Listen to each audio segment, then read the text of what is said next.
In issue 144 of the Invincible comic series, published on February 14, 2018, the final panel shows a man sitting on the surface of an alien world, looking at a sky filled with stars he helped save. And the expression on his face is not triumph. It is not the face of a person who has won. It is the face of a person who has outlived the question that defined him. A question his father asked him in a basement 20 years and 132 issues earlier. What will you have after 500 years? The show has not reached this moment yet. 4 seasons in, the animated adaptation has covered roughly the first 78 issues of a 144-issue run, which means the story is a little more than halfway told, which means the most important events in Invincible's narrative are still ahead, still waiting, still coiled inside a future that the show has been building toward with the patient. Precise architecture of a story that knows exactly where it is going and exactly what it will cost to get there. This is the complete future of Invincible. Everything the show has not yet told you. Everything the comics have already revealed. Every war, every betrayal, every death, every transformation that lies between the present moment of the animated series and the final panel of issue 144. This is where the story goes. This is what it costs. This is what remains. If this kind of long-form deep dive is something you enjoy, subscribing helps us keep making these videos. It costs nothing and it takes a few seconds. Now, where were we? The first thing you need to understand about the future of Invincible is that the Viltrumite War, which Season 4 has just concluded, is not the end of the Viltrumite threat. It is the transformation of the Viltrumite threat. The war ends. The Empire as a military force is broken. The planet Viltrum itself is destroyed, shattered by the combined forces of a coalition of planets in a battle that costs lives on both sides and that produces a victory so pyrrhic that the word victory feels inappropriate, the way calling a car crash a parking job would feel inappropriate. The Viltrumites lose their homeworld. They lose their fleet.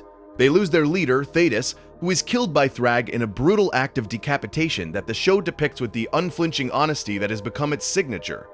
But the Viltrumites themselves survive. A remnant, a fraction of the population that once ruled the galaxy, reduced now to a few hundred individuals scattered across space. Leaderless and directionless and dangerous in the way that any wounded, cornered, desperate thing is dangerous. And the question that the show has not yet answered, the question that the comics spend the next 66 issues answering, is this. What do you do with a species of near-immortal superbeings who have lost their purpose, their home, and their identity, but who have not lost their power, who remain individually capable of destroying planets, who carry in their biology a capacity for violence that no prison can contain, and no treaty can neutralize, and no amount of goodwill can make safe? Mark's answer, when it comes, is the most controversial decision in the entire series. Mark allows the surviving Viltrumites to live on Earth. He does not fight them. He does not imprison them. He does not exile them to some uninhabited corner of the galaxy where their power cannot threaten anyone. He invites them to Earth. He asks them to integrate. He asks a species of conquerors to become neighbors, roommates, colleagues, citizens of a planet they were originally sent to subjugate. The decision is not made from a position of strength. It is made from a position of exhaustion. Mark has fought the Viltrumites. He has fought his own father. He has fought Conquest, who nearly killed him. He has fought alternate versions of himself. He has fought until the fighting has worn away the part of him that believes fighting is the answer. Until the soldier's solution, the Viltrumite solution, the solution of force applied to problem until problem stops existing, has revealed itself as insufficient, as incomplete, as a strategy that creates more problems than it solves. Because every Viltrumite you kill has relatives, and every relative has memories, and every memory has a grudge, and every grudge has a fist. Consider the logistics of this decision, because the logistics are where the horror lives. The Viltrumites who come to Earth are not refugees in the way that word is commonly understood. They are not fleeing persecution. They are not seeking shelter from a conflict they did not choose. They are the remnants of the aggressor species. They are the soldiers of a fallen empire. And every one of them carries in their body the capacity to level a city. And every one of them carries in their mind the training of a culture that spent millennia teaching its children that non-Viltrumite life is inferior, that empathy is weakness, that the strong have not just the right but the obligation to rule the weak. These are the neighbors Mark is asking humanity to accept. These are the people he is asking to shop at grocery stores and wait in traffic and attend parent-teacher conferences and perform the 1,000 mundane rituals of ordinary life while carrying inside themselves a power that makes ordinary life feel like a costume, a performance, a lie that the body tells the world about its capabilities. The show has already shown you how difficult this integration is through the lens of a single Viltrumite who tried to live among humans. Nolan spent 20 years on Earth, married a human woman, raised a half-human son, built a life that by every external measure appeared successful and genuine and sustainable, and the integration failed. It failed not because Nolan was insincere, not because the effort was half-hearted, not because the love was fake, but because the distance between what a Viltrumite is and what a human is not a distance that can be bridged by good intentions. The biology resists, the training resists, the millennia of evolutionary and cultural programming that shaped the Viltrumite species into weapons resist. Nolan's 20-year experiment in coexistence ended with a destroyed city and a brutalized son, and a marriage revealed as a cover story, and Mark's plan is to scale that experiment from one Viltrumite to several hundred. The comics explore this experiment with a granularity that the show has not yet reached. Individual Viltrumites attempt to blend into human society. Some succeed, provisionally, temporarily, in the way that a person holding their breath can succeed at not breathing for as long as their lungs cooperate. Some fail spectacularly, reverting to the behaviors that their training instilled: the casual violence, the reflexive dominance, the inability to view human concerns as legitimate rather than trivial, and some occupy a middle ground that is more disturbing than either success or failure. A ground where the Viltrumite has learned to perform humanity convincingly enough to pass, to navigate the social rituals and the emotional expectations and the physical restraint required to exist among beings who would die if you sneezed in their direction. To perform all of this, and to perform it well, and to remain beneath the performance, exactly what they always were: a being for whom the performance is a performance, and the humanity is a costume, and the only authentic experience is the experience of power. Mark monitors this experiment. He does not monitor it from a position of detachment. He monitors it as a participant, as a person who is himself the product of Viltrumite human integration, as a person whose own body is the proof that the experiment can work, and whose own psychology is the proof that the experiment has costs. Mark watches the Viltrumites on Earth the way a person watches a campfire in dry forest, with appreciation for the warmth and constant awareness of the danger, with the knowledge that the difference between a campfire and a wildfire is not a difference of kind, but a difference of control, and that control is the thing that can slip, can erode, can be lost in a moment of inattention, or a moment of rage, or a moment when the ancient training overrides the new behavior, and the Viltrumite remembers what they are and what they can do, and the remembering costs lives. Thrag watches too. Thrag watches from exile, from the margins of the story, from the space outside the frame where the rejected leader of a fallen empire plans his return. And what Thrag sees when he watches the Viltrumites on Earth is not an experiment in coexistence. He sees a contamination. He sees a dilution. He sees the proud warriors of the galaxy's most powerful species being domesticated, being tamed, being reduced from conquerors to civilians, from rulers to residents, from the masters of a galaxy to the occupants of a single planet where they must pretend to be less than they are in order to coexist with beings who are, by every Viltrumite measure of value, less than they are. Thrag sees this, and the seeing enrages him, and the rage is patient, and the patience is the most dangerous thing about it. Because a being who lives for thousands of years has the luxury of a rage that does not need to express itself immediately, a rage that can wait, that can plan, that can build itself an army before it announces its intentions. The breeding program that Thrag initiates is one of the most disturbing storylines in the Invincible comics, and it is disturbing not because of its violence, though it is violent, but because of its logic. Thrag's plan is rational, it is strategic, it is the product of a military mind that has identified a resource, Viltrumite genetics, and a vulnerability, the declining Viltrumite population, and that has devised a solution that is, by the standards of Viltrumite culture, entirely reasonable. Breed more Viltrumites, produce more soldiers, rebuild the army that the Viltrumite War destroyed, and do it on a timeline that ensures the army will be ready before Mark's experiment in coexistence has time to succeed, before the integration becomes irreversible, before the warriors become civilians and the Empire becomes a memory, and the Viltrumite species becomes something that Thrag cannot recognize as Viltrumite.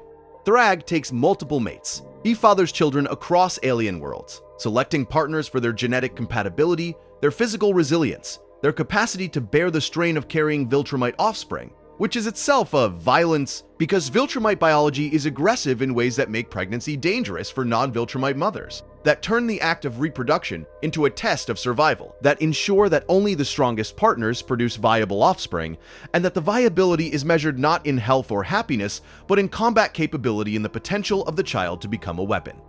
The children grow fast.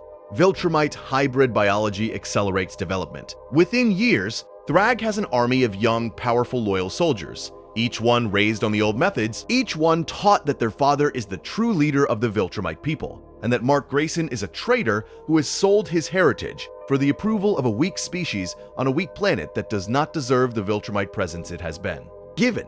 These children do not know another way of thinking. They do not know Mark's version of Viltrum. They know only Thrag's version, the version in which strength is the only virtue and conquest is the only purpose, and the galaxy exists to be ruled by the beings who are strong enough to rule it.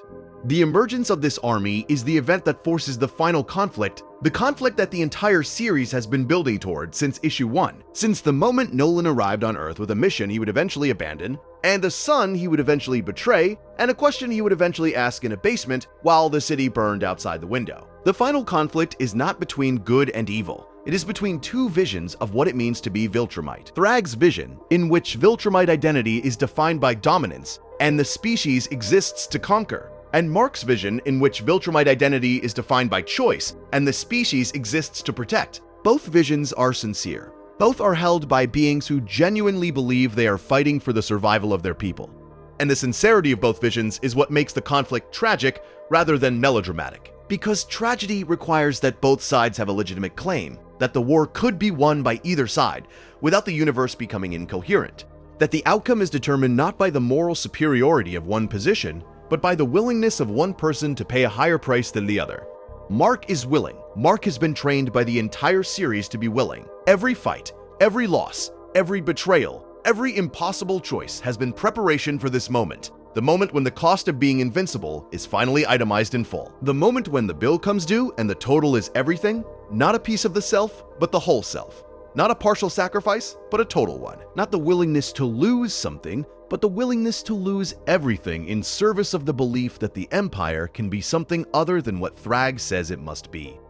Thrag does not accept this arrangement. Thrag, the Grand Regent of the Viltrumite Empire, the most powerful Viltrumite alive, the being who held the Empire together through millennia of expansion and consolidation and dominance, looks at Mark's experiment in coexistence and sees treason. Thrag sees weakness. Thrag sees a Viltrumite who has been contaminated by human sentimentality, who has allowed his human half to overrule his Viltrumite half, who has mistaken mercy for strategy and compassion for strength. And Thrag's response to this perceived weakness is not political, it is biological. Thrag begins breeding. He fathers children, dozens of children, Viltrumite hybrids raised in secret, trained in secret, prepared for a war that Thrag considers inevitable. A war between the old Viltrum and the new Viltrum, between the Empire of Strength and the Empire of Sentiment, between the version of the Viltrumite future that Thrag represents and the version that Mark represents.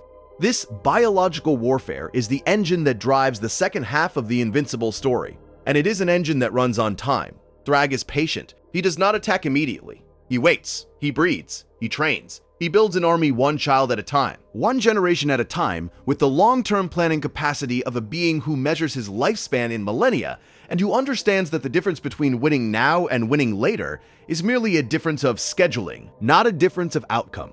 Thrag will fight Mark. The fight is not a question of if, it is a question of when, and the when is determined by Thrag, by his assessment of his own strength relative to Mark's, by his calculation of the moment at which his army of hybrid children is large enough and strong enough and trained enough to overwhelm whatever defenses Mark has built. But before the final reckoning with Thrag, the story takes Mark through two more transformative arcs that the show has not yet reached, and each of these arcs strips away another layer of the person Mark was, and replaces it with the person Mark is becoming. There is one more confrontation that the show must address before these arcs begin. A confrontation that the show has already introduced, but that the comics carry to a more extreme and more devastating conclusion. Angstrom Levy. Levy is a character whose threat is not physical but dimensional. A being whose power is not strength but access, the ability to open doors between universes. The ability to reach into alternate realities and pull out versions of people and things and possibilities that the primary universe has never imagined. Levy's grudge against Mark is personal, born from a fight that left Levy disfigured and mentally unstable. A fight that Mark remembers as self-defense, and that Levy remembers as an attack. A fight whose truth lies somewhere between these two accounts, and whose consequences are disproportionate to the fight itself, because Levy's power amplifies his grudge the way a megaphone amplifies a whisper, turning a personal grievance into a multiverse-scale threat. The Invincible War is the culmination of Levy's grudge. It is the event in which Levi opens doors to dozens of alternate universes and pulls through an army of alternate Invincibles. Versions of Mark Grayson from timelines where the story went differently, where the choices were different, where the person Mark became is not the person Mark became in this timeline, but something worse, something darker, something that looks like Mark and sounds like Mark and fights like Mark, but that is motivated by things that the Mark of this timeline would find horrifying. Evil Marks. Broken Marks. Marks who lost more pieces than this Mark has lost. Marks who were pushed past the threshold that this Mark has not yet reached. Marks who became the thing that this Mark fears becoming. The Viltrumite. The weapon. The being whose power is not tempered by humanity, because the humanity has been ground away by circumstances more brutal than the ones this Mark has faced. The war is devastating. The alternate Invincibles attack cities across the globe simultaneously. The Guardians of the Globe fight them. Heroes who have never faced a Viltrumite-level threat are suddenly fighting dozens of them, and the disparity in power is catastrophic. Cities are destroyed. Heroes are killed. Rex Splode dies in this conflict. In Season 3 of the show, sacrificing himself to stop one of the alternate Invincibles by detonating his own skeleton, by turning his body into the weapon of last resort, by using the power that transforms contact into destruction on the one thing he has left to offer. The war teaches Mark something that no other experience has taught him. It teaches him that he is not unique. It teaches him that the qualities he considers essential to his identity, his humanity, his compassion, his refusal to become the Viltrumite weapon that his biology says he could be, are not guaranteed. They are not built into the hardware. They are software, and the software can be rewritten by circumstances, by trauma, by choices that seem small when they are made and that accumulate into a version of Mark Grayson that walks through the world breaking things because the breaking is all that is left after the building has been exhausted. The alternate Marks are mirrors. They show Mark what he could become. They show him that the distance between the person he is and the person he fears becoming is not a distance measured in character or willpower or the strength of his convictions. It is a distance measured in circumstance, in luck, in the specific arrangement of events that his timeline produced, the arrangement that gave him Debbie as a mother, and Eve as a partner, and William as a friend, and Cecil as a handler, and the particular configuration of support and love and challenge that kept him on this side of the line, the side where the humanity survives, and the Viltrumite is managed and the power is used, rather than the power uses the user. The experience of the Invincible War changes the way Mark thinks about power. Before the war, Mark understood power as a tool, a dangerous tool, a tool that required responsibility and caution, and the constant awareness that the tool could cause harm if misused, but a tool nonetheless, something separate from himself, something he wielded rather than something he was. After the war, Mark understands power differently. He understands it as identity. The power is not something he has, it is something he is. And the alternate Marks, who are the same person with the same power and the same biology and the same potential, demonstrated that the identity can express itself in ways that are monstrous, that the line between hero and monster is not a wall but a fence, not a barrier but a boundary, not something that prevents crossing but something that merely marks the place where crossing would occur. This understanding is the foundation on which the Dinosaurus Alliance and the robot confrontation and the Throg battle will be built. Mark enters these arcs as a person who knows, with the certainty that comes from having looked into 24 mirrors and seen 24 monsters wearing his face, that he is capable of becoming the thing he fights. The knowledge does not paralyze him.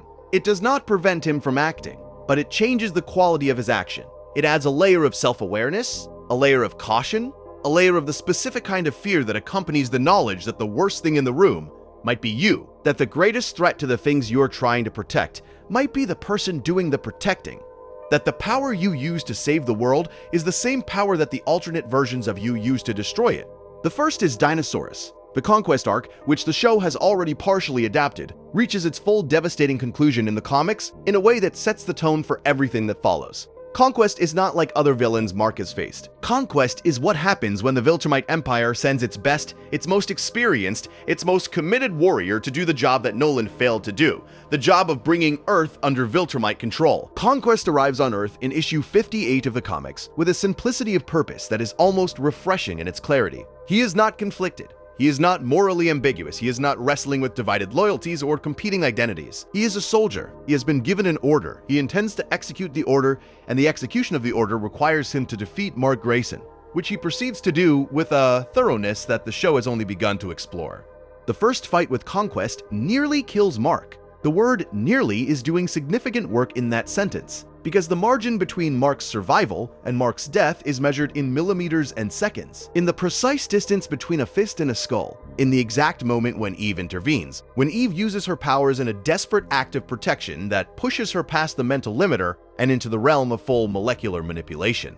Mark survives the first encounter with Conquest because Eve saves him, and the saving nearly kills Eve, and the nearly killing activates her full powers, and the activation reveals for the first time the true scope of what Eve can do, the scope that Brandyworth built and the limiter constrained, and that only mortal danger can unlock.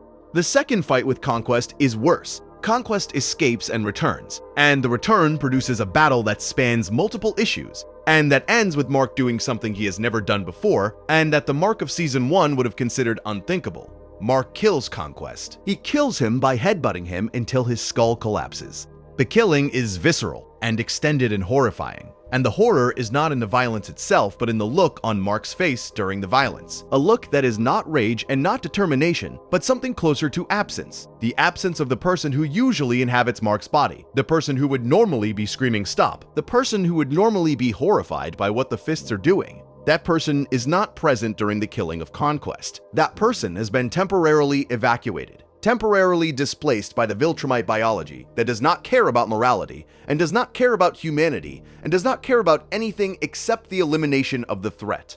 Mark's recovery from the Conquest fights is not a recovery in the conventional sense. His body heals, Viltrumite biology ensures that the physical damage is repaired within weeks, but the psychological damage does not heal on the Viltrumite timeline. The psychological damage heals on the human timeline, which is to say it heals slowly, incompletely, and with scar tissue that alters the shape of the healed area permanently. Mark after Conquest is not Mark before Conquest. Mark after Conquest is a person who knows what he looks like when the humanity is absent, who has felt the evacuation of the self from the self, and who carries the memory of that absence the way a person carries the memory of a blackout, with the specific dread of not knowing exactly what happened during the gap and the specific fear that the gap could happen again. This is the Mark who enters the Dinosaurus arc. This is the Mark who is capable of allying with a mass murderer, because the capacity for moral compromise has already been demonstrated, has already been tested, has already been proven during the Conquest fights. The Mark who killed Conquest by headbutting him until his skull collapsed is the same Mark who will look at Dinosaurus' plan to flood Las Vegas and calculate the casualties instead of refusing the premise. The line between the two decisions is straighter than it appears, and the straightness of the line is what makes the second half of the Invincible comics so psychologically devastating. Because each decision follows logically from the one before it, each compromise enables the next compromise. Each erosion of the moral foundation makes the next erosion easier to justify and harder to resist. Dinosaurus is a villain who is also, in a specific and uncomfortable way, an ally. His real name is David Anders, and he is a man who transforms into a massive dinosaur-like creature with genius-level intelligence, and who uses that intelligence to solve problems that Mark cannot solve, problems that require not brute force but systemic thinking, not punches but plans, not the ability to fly through a wall but the ability to see the wall as a symptom of a larger structural failure, and to address the failure rather than the symptom. Dinosaurus floods Las Vegas. He destroys it deliberately, calculatedly, as part of a plan to address water scarcity in the American Southwest, a plan that saves millions of lives over the long term and costs thousands of lives in the short term, and that presents Mark with a moral calculus he has never encountered before. A calculus in which the good and the evil are not on opposite sides but on the same side, tangled together, inseparable, each one the price of the other. Mark's response to Dinosaurus is the most morally compromised decision of his career. He allies with Dinosaurus, not formally, not publicly, not with the knowledge or approval of Cecil or the Global Defense Agency or anyone else. He allies with a being who destroyed a city and killed thousands of people, because the being's logic, stripped of its emotional context, is sound, because the numbers work, because the long-term benefit outweighs the short-term cost. Because Mark has been so worn down by the relentless accumulation of crises and casualties and impossible choices that he has begun to consider the possibility that the clean, principled, morally uncomplicated heroism he believed in as a teenager is not adequate to the scale of the problems he faces. That the world requires solutions that are not clean. That the cost of cleanliness is measured in the lives of people who die while the hero searches for the perfect answer instead of accepting the imperfect one. This alliance does not end well. Dinosaurus' plan escalates. His logic, which seemed sound when applied to a single city, becomes monstrous when applied to the planet. and Mark is forced to confront the reality that he has been enabling a being whose version of problem solving does not distinguish between acceptable casualties and unacceptable casualties, because Dinosaurus has no category for unacceptable casualties. Every casualty is acceptable if the math works out. Every death is justified if the outcome is sufficiently beneficial. And Mark, standing in the wreckage of a plan he helped facilitate, realizes that the line between Dinosaurus' logic and his own has become dangerously thin, that the erosion of his moral certainty has brought him closer to the villain's perspective than he ever thought possible, that the person he has become is capable of tolerating things that the person he was would have found unforgivable. The Dinosaurus arc teaches Mark a lesson about the limits of compromise, and the lesson costs him the last remnants of his belief in simple answers. It costs him the comfort of moral clarity. It costs him the ability to look at a problem and see a clean solution. Because the experience with Dinosaurus has shown him that clean solutions are fictions, that every solution contains within it the seeds of another problem, that the act of solving is also the act of creating, and that the things you create when you solve a problem are not always things you would have chosen to create if you had known in advance what they would cost. The Dinosaurus arc occupies a specific place in the Invincible timeline, coming after the Viltrumite War and before robots' takeover, and the placement is deliberate, because the arc functions as a bridge between two versions of Mark. The Mark who enters the Dinosaurus arc is the Mark who just fought a galactic war, who just watched his father choose a side, who just participated in the destruction of an entire planet, who just learned that the scale of the problems he faces exceeds the capacity of any individual to solve them, no matter how strong that individual might be. The Mark who exits the Dinosaurus arc is the Mark who will face robots' takeover, the Mark who has learned that intelligence without morality is more dangerous than strength without intelligence, the Mark who has seen firsthand what happens when a brilliant mind is allowed to operate without ethical constraints, and who will need that lesson when he encounters Robot, who is Dinosaurus scaled up. Dinosaurus with more resources and more time and more sophisticated reasoning, and the same fundamental flaw, the belief that the right answer justifies any method of arriving at it. Dinosaurus himself is one of the most fascinating characters in the Invincible comics, a character who defies the categories that superhero stories typically use to organize their casts. He is not a villain in the conventional sense. He does not want power. He does not want control. He does not want to rule the world or destroy it or reshape it in his own image. He wants to fix it. He wants to solve the problems that human civilization has failed to solve. The problems of resource distribution and environmental degradation and systemic inefficiency that produce suffering on a scale that dwarfs the suffering produced by any supervillain. And his method of fixing is destruction. He destroys the inefficient systems. He eliminates the obstacles. He removes the barriers to the optimal solution with the clinical precision of a surgeon who has decided that the best way to treat a diseased limb is amputation, that the best way to address a structural failure is demolition, that the best way to solve a problem is to remove everything that is not part of the solution. The Las Vegas flooding is the culmination of this philosophy. Dinosaurus analyzes the water crisis in the American Southwest. He determines that the most efficient solution is to redirect water resources by eliminating the single largest consumer of water in the region, which is Las Vegas, a city built in a desert, a city that consumes water at a rate that is unsustainable and that diverts resources from agricultural and residential use across multiple states. Dinosaurus floods the city. He kills thousands of people. He destroys billions of dollars in infrastructure. And the analysis, stripped of the moral dimension, stripped of the human cost, stripped of the screaming and the drowning and the bodies floating in the streets of the entertainment capital of the world, is correct. The water crisis is addressed. The long-term survival of millions of people in the Southwest is improved. The numbers work.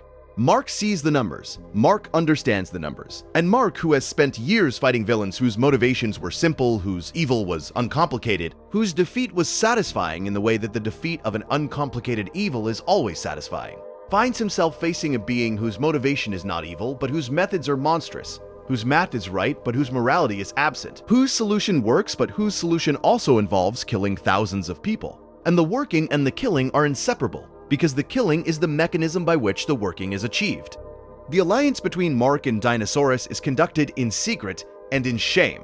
Mark does not tell Cecil, he does not tell Eve, he does not tell the Guardians of the Globe or the Global Defense Agency or anyone who would tell him what he already knows, which is that the alliance is wrong, that working with a being who has killed thousands of people is wrong, that the fact that the math works does not make the deaths acceptable, that the ends do not justify the means and the means do not justify themselves, And the justification he is constructing in his own mind is a justification built on exhaustion and despair rather than on principle. But Mark does it anyway. He works with Dinosaurus, he helps refine the plans, he provides the strength that Dinosaurus's plans require, the physical capability to execute solutions that are designed by a genius and implemented by a demigod. And the collaboration produces results, real results, measurable improvements in the systems that Dinosaurus has identified as failing. And the results feel good. The results feel like progress. The results feel like the kind of change that Mark has been wanting to make since he first put on the costume. The kind of systemic, lasting, meaningful change that punching villains through buildings never produces. The kind of change that requires not strength but strategy, not power but planning, not the ability to fly but the ability to think. The collapse of the Alliance comes when Dinosaurus' planning reaches its logical endpoint. The endpoint that was always implicit in the methodology. The endpoint that Mark should have seen coming and that Mark did see coming, and that Mark chose to ignore because the seeing would have required him to end the Alliance, and the ending would have required him to acknowledge that the Alliance was wrong from the beginning, and the acknowledgement would have cost him the last of his belief in his own judgment. Dinosaurus plans something that crosses even Mark's eroded moral line. The specifics vary in importance relative to the principle, and the principle is this: there is no version of the greater good that justifies unlimited destruction, no calculation that makes the killing of innocents acceptable, no math that balances, no equation that resolves, no number of lives saved that erases the lives taken. Mark ends the Alliance, he fights Dinosaurus, he kills him, and the killing is not triumphant, it is not the heroic defeat of a villain, it is the exhausted termination of a mistake, the closing of a chapter that should never have been opened, the acknowledgement that the person Mark became during the Alliance is a person Mark does not want to be, and that the not wanting is not enough to undo the being, that the things he did while allied with Dinosaurus are things that happened and that cannot unhappen, and that the Mark who emerges from the experience is a Mark who knows something about himself that he wishes he did not know, which is that he is capable of it, capable of the compromise, capable of the calculation, capable of looking at a city of corpses and seeing the numbers instead of the people. The second transformative arc is Robot's takeover. This is the event that transforms the show's moral landscape more completely than any other. The event that takes a character who began as an ally and a friend and reveals him as the most dangerous being on Earth, more dangerous than the Viltrumites, more dangerous than Thrag, more dangerous than any villain Mark has faced. Because Robot's danger does not come from malice, it comes from certainty. Robot returns from the Flaxen dimension changed. Hundreds of years of subjective time have passed for him. Hundreds of years during which his genius has been applied to the governance of an alien civilization. Hundreds of years during which the scale of his thinking has expanded from the personal to the planetary to the civilizational. And when Robot returns to Earth, he looks at the world he left behind and sees inefficiency. He sees suffering that could be eliminated through better management. He sees conflict that could be resolved through better systems. He sees a world that is failing not because the people in it are bad, but because the people in it are human. And humans are limited, and the limitations of humanity produce suboptimal outcomes. And suboptimal outcomes produce suffering. And suffering is, in Robot's calculus, an engineering problem that can be solved through the application of sufficient intelligence and sufficient control. Robot takes over the world. He does not do it through invasion. He does not do it through violence, not initially. He does it through competence. He builds systems that work better than the systems they replace. He solves problems that governments have failed to solve for decades. He reduces crime, he improves infrastructure, he increases efficiency, and the improvements are real. The world under Robot's control is, by measurable metrics, a better world. People are safer, services are more reliable, conflict is reduced. The numbers are good, the data supports the dictatorship. And the dark question that the story asks, the question that it does not answer cleanly because the question does not have a clean answer, is whether a better world that is imposed without consent is actually better, whether the improvement is real if the agency is removed, whether the optimization is worth the cost of the freedom it replaces. Mark fights Robot. The fight is not a simple hero versus villain confrontation. It is a philosophical argument conducted with fists, a debate about the nature of freedom and the value of autonomy, and the question of whether a good outcome produced by tyranny is equivalent to a good outcome produced by choice. Mark's position is that it is not, that the process matters as much as the result, that the right to choose badly is a right worth preserving. Robot's position is that the right to choose badly is a luxury that humanity cannot afford, that the cost of bad choices is measured in lives, and that a system that prevents bad choices, even at the cost of freedom, is morally superior to a system that preserves freedom at the cost of preventable suffering. The fight ends. Mark wins. Robot is defeated, contained, neutralized. But the victory is hollow, because Robot's improvements are real, and dismantling them means reintroducing the inefficiencies and the suffering that Robot eliminated. And Mark must live with the knowledge that the world he saved is, by objective measures, a worse world than the world Robot built, and that the freedom he preserved is a freedom that some people will use to make choices that hurt themselves and others. And that this is the price of liberty, the price of autonomy, the price of the belief that human beings should be allowed to govern themselves even when they govern themselves badly. The Robot arc is the longest and most psychologically complex arc in the second half of the Invincible comics, and the show has been laying groundwork for it since Robot first appeared on screen in Season 1. Every scene involving Robot, every decision Robot makes, every interaction Robot has with Monster Girl, every display of Robot's genius is a brick in a wall that the audience does not know is being built. A wall that will eventually surround the world and replace the messy, inefficient, beautifully human chaos of democratic governance with the clean, optimized, terrifyingly effective order of a single mind that has decided it knows best. The Flaxen dimension is where the transformation happens, and the transformation happens because time works differently there. Robot and Monster Girl are trapped in the Flaxen dimension, and the time dilation means that what is months on Earth is decades, then centuries in the Flaxen world. Robot spends hundreds of years in the Flaxen dimension, hundreds of years of governing, hundreds of years of war and diplomacy and the management of civilizations. Hundreds of years during which Robot's mind, which was already one of the most powerful minds on Earth, is refined and expanded and sharpened by the constant exercise of power at a civilizational scale. When Robot returns to Earth, the gap between his understanding of the world and everyone else's understanding of the world is not a gap.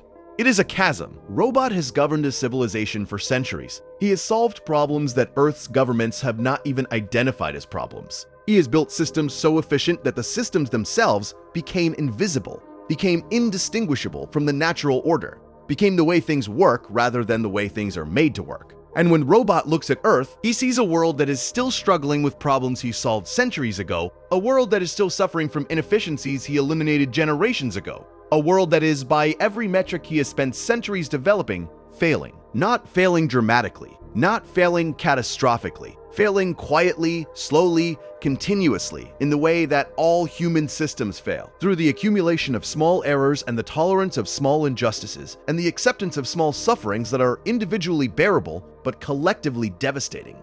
Robot decides to fix this. He does not decide quickly. He plans. He builds. He creates a network of enhanced drones, an army of mechanical extensions of his will, each one carrying a fraction of his intelligence, each one capable of executing a fraction of his plan. He positions these drones across the globe, he identifies the power structures that will resist his takeover, and he develops strategies for neutralizing each one. He calculates the number of casualties that his plan will produce, and he determines that the number is acceptable, that the lives lost in the takeover will be fewer than the lives saved by the improvements he will implement once the takeover is complete. That the math works, that the math always works, that the math is the justification and the justification is sufficient and the sufficiency is all that matters. The takeover itself is brutal and efficient. Robot does not give speeches. He does not issue demands. He does not offer the opportunity to surrender. He simply acts. Heroes who resist are neutralized. Villains who resist are destroyed. Government leaders who resist are replaced. The process takes days. The world that emerges on the other side of those days is a world in which one mind controls everything, in which every system is optimized, in which every process is efficient, in which suffering has been reduced to the minimum that the laws of physics permit, in which freedom has been reduced to zero. Mark is trapped during the initial phase of the takeover.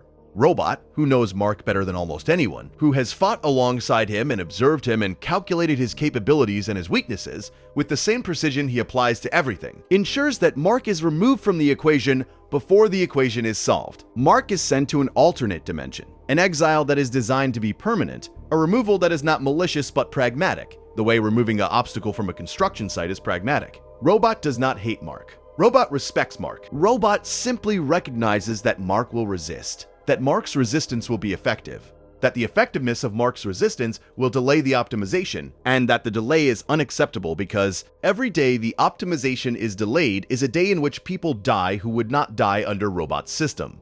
Mark returns. Mark always returns. This is the quality that the series identifies as Mark's most defining trait. Not his strength, not his speed, not his invulnerability. But his refusal to stay removed, his insistence on returning, his inability to accept exile or defeat, or the idea that a problem is unsolvable, Mark returns to a world that is, by measurable metrics, better than the world he left. And the betterness is the weapon that Robot wields against Mark's resistance. Because every argument Mark makes against Robot's rule can be answered with data, with numbers, with the living evidence of reduced suffering and improved outcomes and longer life expectancies, and lower crime rates and all the quantifiable measures of human well-being that Robot has spent his entire reign maximizing.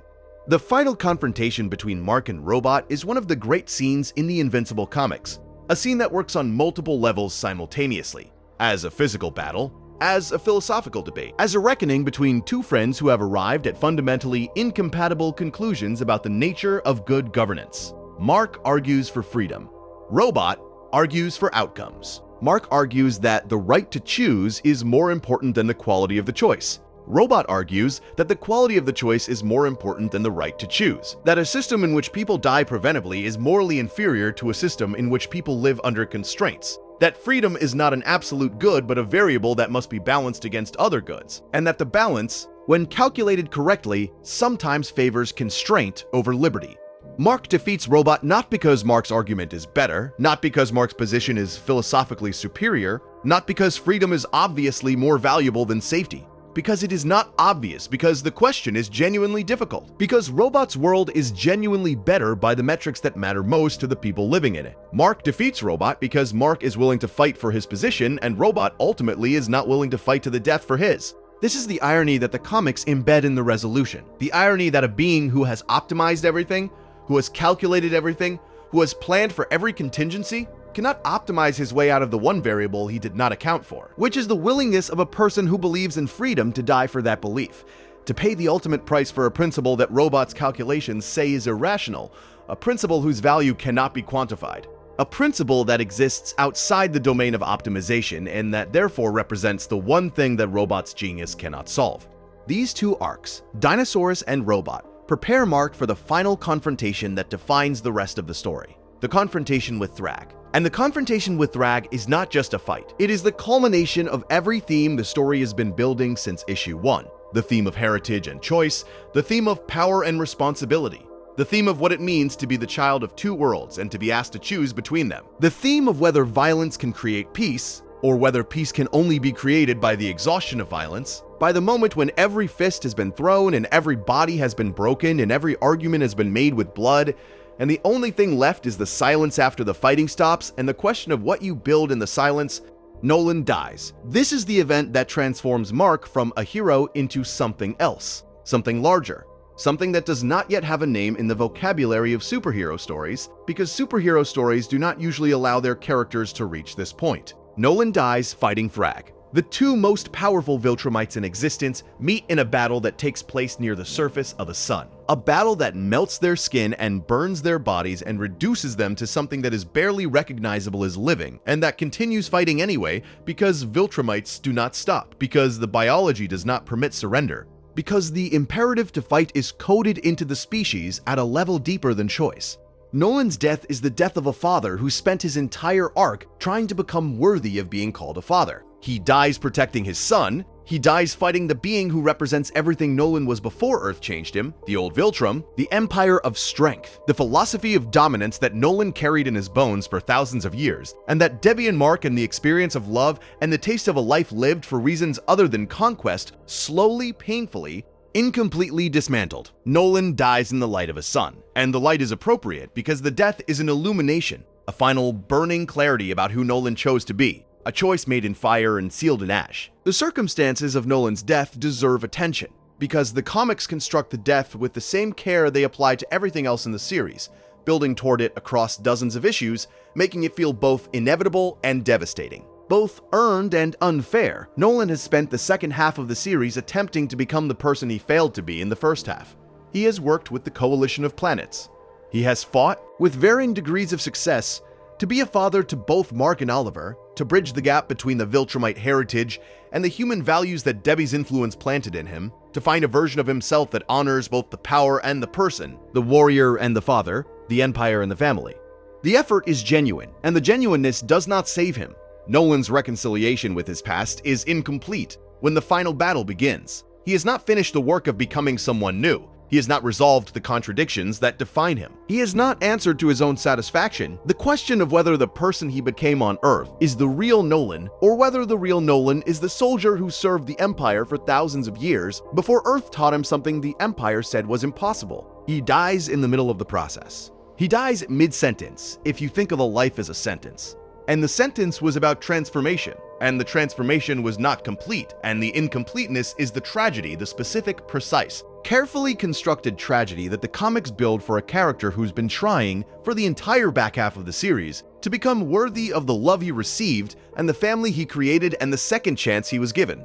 Nolan dies fighting Thrag, because that is the fight that was always coming, the fight between the Viltrum that was and the Viltrum that could be.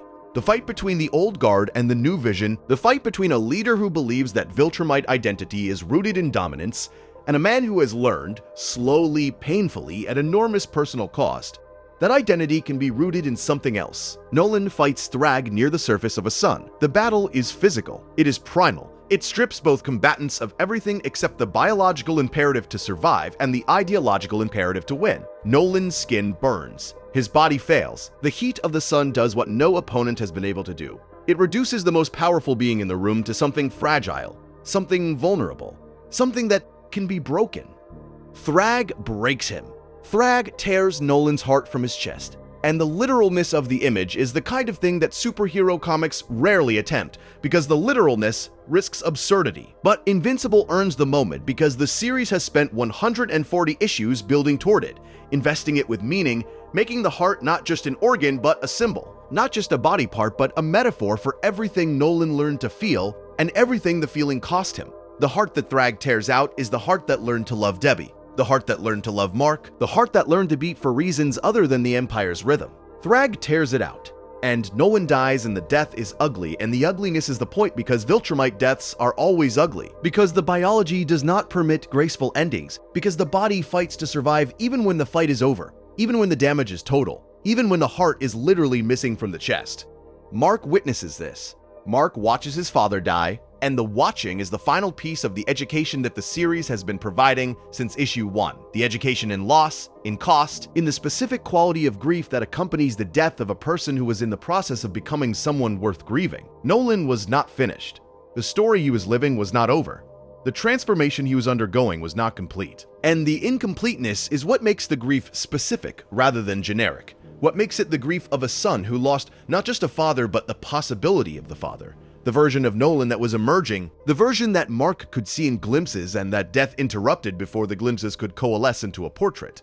Mark's fight with Thrag after Nolan's death is the fight that defines Mark for the rest of the series. It is the fight in which Mark discovers what he is willing to become in order to win. And the discovery is not flattering. Mark fights Thrag near the same sun that killed his father. His body burns. His skin melts. The robot armor he is wearing liquefies against his body. He is reduced, like Nolan, to something primal. Something that is all biology and no ideology, something that fights because the fighting is encoded in the cells, and the cells do not stop because the mind says stop. The cells continue because the cells are Viltrumite, and Viltrumite cells do not acknowledge the concept of enough. Thrag breaks Mark's arms. Both of them. The breaking is deliberate. It is not accidental damage from the chaos of battle. It is targeted. Surgical, the work of a warrior who has spent millennia studying combat, and who knows exactly how to disable an opponent, exactly how to remove the weapons from the equation, exactly how to reduce a fighter to a body that cannot fight. Mark's arms hang useless. His fists, the instruments that have resolved every conflict in his life, the tools of the Viltrumite solution, are gone. He has no weapons. He has nothing left.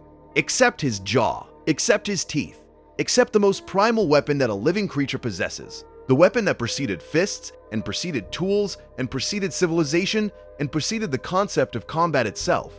Mark bites Thrag. He bites through Thrag's throat. He uses his teeth, the one weapon that Thrag did not take from him, the one capability that remains when everything else has been stripped away, and he tears the throat of the most powerful being in the galaxy open with his mouth. The killing is animal. The comics do not flinch from this. They show it. They show the blood and the teeth and the torn flesh and the expression on Mark's face, which is not heroic and not triumphant and not the expression of a person who has just saved the galaxy. It is the expression of a person who has just discovered what they are capable of, when everything is taken away. When the civilized tools are gone, and the training is irrelevant, and the morality is suspended, and the only thing left is the body and the body's capacity for violence, which is a Viltrumite capacity, which is bottomless. Which is the thing Mark has been fighting against for the entire series, the Viltrumite in himself. The part that can do this. The part that can bite through a throat and survive the biting, and live with the knowledge that the biting was necessary, and the necessity does not make it clean. Alan arrives. Alan saves Mark from the sun. Mark survives. Thrag does not. And the survival is not a triumph. It is a continuation. It is the next page in a story that does not end with the defeat of the villain, because the story was never about the villain. The story was about Mark. The story was about what Mark becomes, and what Mark becomes in the aftermath of the fight, in the recovery from the burns and the broken arms, and the knowledge of what his teeth did to another living being's throat, is something quieter than a hero and something larger than a person, and something that the series will spend its remaining issues defining. Mark kills Thrag. The killing is not clean. It is not heroic in the way that superhero killings are usually depicted. The decisive blow, the moment of triumph, the villain vanquished, and the hero standing tall. Mark kills Thrag by ripping his throat out with his teeth. The killing is animal. It is desperate. It is the act of a person who has been pushed past every limit, whose arms are broken, whose body is failing, whose only remaining weapon is the biological one, the jaw, the teeth, the primal instrument of a species that was built for violence and that cannot stop being built for violence, no matter how much the mind above the jaw wishes it could. Mark kills Thrag with his teeth, and the killing is ugly, and the ugliness is honest, and the honesty is the point. And there is something else about the killing that the show will have to reckon with when it adapts this moment. Something that the comics convey through the static image and the reader's imagination, but that the animation will have to render in sound and motion and color and time. The killing takes time. It is not a single decisive act. It is a process. Mark has to close his jaw and feel the resistance, and continue closing and feel the flesh give way, and continue and taste the blood, and continue and hear the sound, and continue and feel the body beneath him react, and continue. The killing is not a button you press. It is a thing you do with your body, with the muscles of your jaw and the pressure of your teeth, and you do it while the person you are killing is still alive and still reacting and still, in some Viltrumite sense, fighting. And when it is over, when Thrag is dead and Mark's mouth is full of what his teeth have done, the galaxy does not applaud. The sun continues to burn. The debris field continues to drift. Alan arrives and carries Mark away from the scene, and Mark does not speak about what happened for a very long time after. The comics handle this aftermath with a restraint that is worth appreciating. Robert Kirkman does not give Mark a triumphant monologue. He does not give him a moment of catharsis where the violence is processed and filed away and integrated into a healthy psychological framework. He gives Mark silence. He gives Mark recovery. He gives Mark the burns and the broken bones and the physical consequences of fighting near a star, and the slow, quiet process of healing in a body that can heal from almost anything. Which means the physical recovery is fast, and the psychological recovery is not. Which means Mark is walking around with an intact body and a damaged interior, and no one around him can see the damage, because the damage is not the kind that shows. This is something the Invincible series does better than almost any other superhero story. It tracks the invisible costs, the costs that do not appear on the body, the costs that live in the way a character pauses before entering a room, the way a character flinches when a fist is raised, even in greeting, the way a character looks at their own hands and sees not the hands but the things the hands have done, and the things the hands are capable of doing, and the question of whether the hands will be asked to do those things again. Mark kills Thrag and the galaxy is saved, and the price of the saving is that Mark now knows with absolute certainty what he is capable of. He is capable of biting through a throat. He is capable of killing with his mouth. He is capable of the most animal violence imaginable, the kind of violence that predates tools and weapons and civilization, the kind of violence that is older than language. And he has to live with that knowledge. He has to carry it into every subsequent conversation and every subsequent relationship and every subsequent decision about how to lead and what kind of leader to be. The knowledge does not go away. The taste does not go away. The memory does not go away. It becomes part of the foundation upon which everything that follows is built, which means the empire that Mark creates is built on a foundation that includes the memory of teeth and blood, which means the peace that Mark enforces is enforced by a person who knows exactly how much violence he is capable of, which means the peace is real because the person enforcing it understands the alternative. And this is perhaps the most important thing about the future of Invincible that the show has not yet revealed. The future is not built by a hero who has never been broken. The future is built by a person who has been broken completely, who has done the worst thing they are capable of doing, who has touched the bottom of their own capacity for violence, and who has chosen, after touching that bottom, to build something better. The choice is meaningful precisely because it is informed. Mark does not choose peace because he does not know violence. Mark chooses peace because he knows violence intimately, because he has tasted it in the most literal sense possible, and because he has decided that the taste is not something he wants to experience again. The decision is not naive. It is not the wide-eyed optimism of a person who has never been tested. It is not idealistic. It is the most pragmatic decision in the entire series, made by a person who has paid the price and knows the cost and chooses, with full knowledge, to pay for something different. After Thrag's death, Mark becomes the emperor of the Viltrumite Empire. This is the answer to the question that the entire series has been asking. What do you do with a species of near-immortal super beings who have lost their purpose? You give them a new purpose. You lead them. You take the empire that was built on conquest and you rebuild it on the foundation of something else. Something that the old empire would have considered weakness. Something that looks like compassion, but that is actually something more complex than compassion. Something that includes compassion, but also includes pragmatism and strategy, and the hard-won understanding that a species that lives for thousands of years needs a reason to live that is not just the subjugation of other species, because subjugation is finite and existence is not, and the empire that defines itself by its conquests will eventually run out of things to conquer and will then be forced to confront the question that Nolan asked Mark in the basement, the question that the entire series has been building toward, the question that the final panel answers. Nolan's question deserves to be examined in full, because the question is not what it appears to be when it is first asked.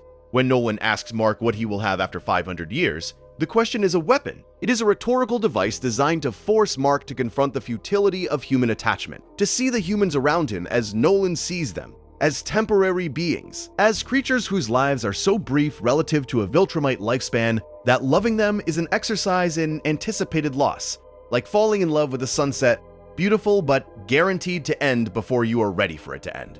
Nolan asks the question in a basement while the city of Chicago burns above them. He asks it while Mark's blood is on his fists. He asks it as part of an argument that is simultaneously a sales pitch for Empire and a confession of loneliness. Because embedded in the question is Nolan's own experience, his own answer to the question, his own knowledge of what 500 years feels like when they are lived among beings who do not last.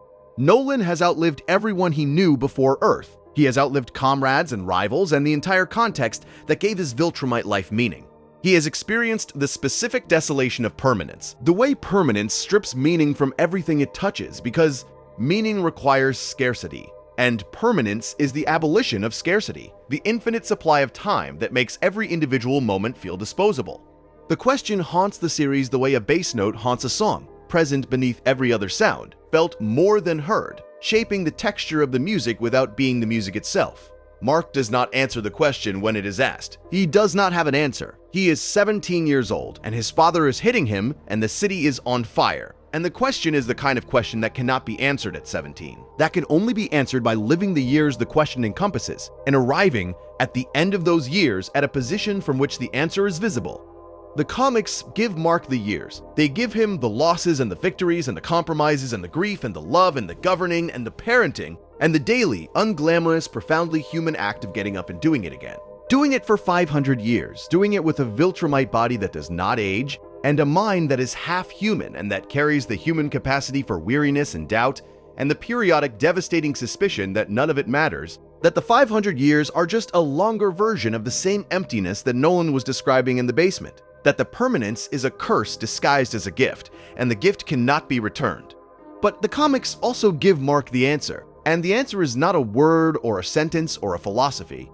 The answer is a smile. The answer is the expression on Mark's face in the final panel, the expression that contains, in its quiet complexity, the accumulated experience of 500 years of choosing to care about beings who are temporary, choosing to love people who will die, choosing to build things that will crumble, choosing to invest in a future that will never arrive because the future is always receding, always one day ahead, always the tomorrow that becomes today the moment you reach it, and that is replaced immediately by another tomorrow, another future, another reason to keep going.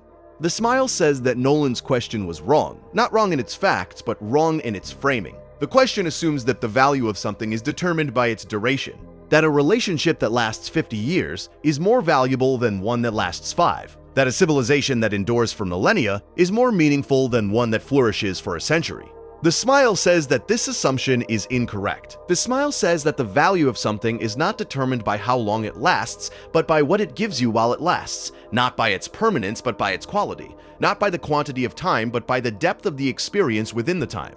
500 years of sunsets, 500 years of watching the people he loves age and die and be replaced by new people who will also age and die. 500 years of holding Eve's hand, the one constant, the one person whose permanence matches his own, the one relationship whose duration matches the Viltrumite lifespan. 500 years of governing an empire that his father tried to build through conquest and that Mark built through compassion. 500 years of proving, one day at a time, one decision at a time, one act of restraint at a time, that strength can serve rather than dominate, that power can protect rather than threaten, that the species that was built for war can learn to build for peace. The smile contains all of this. The smile is the series' final statement, its thesis rendered in human expression, its argument resolved in the curve of a mouth, and the quality of light in a pair of eyes. After 500 years, Mark has everything. Not everything in the sense of having accumulated possessions or conquered territories or achieved the kind of success that the old Viltrumite Empire would have recognized. Everything in the sense of having lived fully, having loved genuinely, having built something real from the wreckage of something false, having answered the question with the answer that the question was designed to prevent. The answer that says the 500 years were worth it, that the permanence was a gift after all, that the gift was the chance to keep choosing, to keep caring, to keep getting up every morning in a galaxy that contains beings who will die today, and beings who will die tomorrow, and beings who will die 100 years from now, and to look at all of them and to see not the dying but the living, not the ending but the being, not the temporary nature of the thing but the eternal quality of the caring about the thing. Robert Kirkman published the final issue of Invincible on February 14, 2018, Valentine's Day. The date was not an accident. The final issue of a series about power and violence and the cost of heroism and the meaning of strength was published on the holiday dedicated to love, because the series, which began with a fist and ended with a smile, was always a love story. A love story between a man and a woman who found a way to be permanent together. A love story between a father and a son who found a way to forgive each other. A love story between a person and a world that kept asking for more than it could give in return, and that received from this person more than it had any right to expect. What will you have after 500 years? The comics jump forward. 500 years pass in the space between panels, and the Viltrumite Empire, under Mark's leadership, has become something that the old empire would not have recognized and would not have approved of and would not have survived. Because the old empire could not have survived a leader who defined strength as the capacity to help rather than the capacity to harm. The Viltrumites are still the most powerful beings in the galaxy. They are still near immortal. They are still capable of destroying planets with their fists. But they do not destroy planets. They protect them. They use the power that was built for conquest to provide security for the civilizations that the old empire would have enslaved.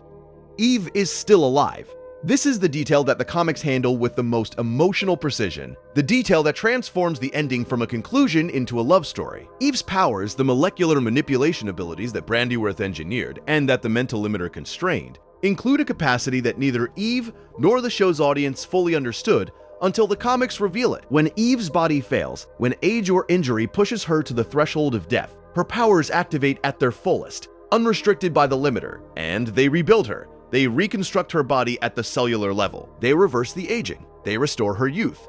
Eve does not die. Eve cannot die. Eve's power, the power that was designed to make her a weapon, the power that she spent her entire life using to fix the world, turns out to be the power that fixes her. That keeps her alive, that grants her the same near-immortal lifespan that Mark's Viltrumite biology grants him.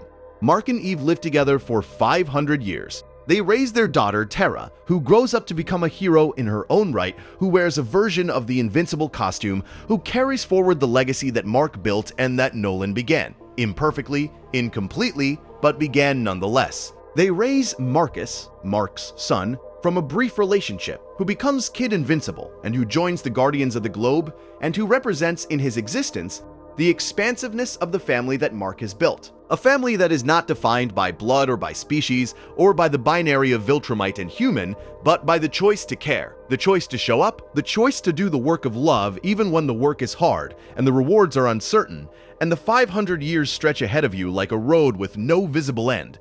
The final panel of the series shows Mark sitting on Tailskria, the Coalition's capital, looking at the stars. He is thinking about his father's question, what will you have after 500 years? And the answer, which Mark does not speak aloud, which the comic communicates through the expression on his face and the posture of his body, and the quality of the starlight on his skin, is this. After 500 years, Mark has everything. He has a wife who chose to stay. He has children who chose to carry his name. He has an empire that chose to follow him. He has a galaxy that chose peace over conquest. He has the knowledge that the experiment worked, that the thing his father said was impossible turned out to be possible, that a species can change, that a culture can be rewritten, that the programming can be overridden by something stronger than programming, something that does not have a name in the Viltrumite language, because the Viltrumite language was designed by a culture that did not believe this thing existed.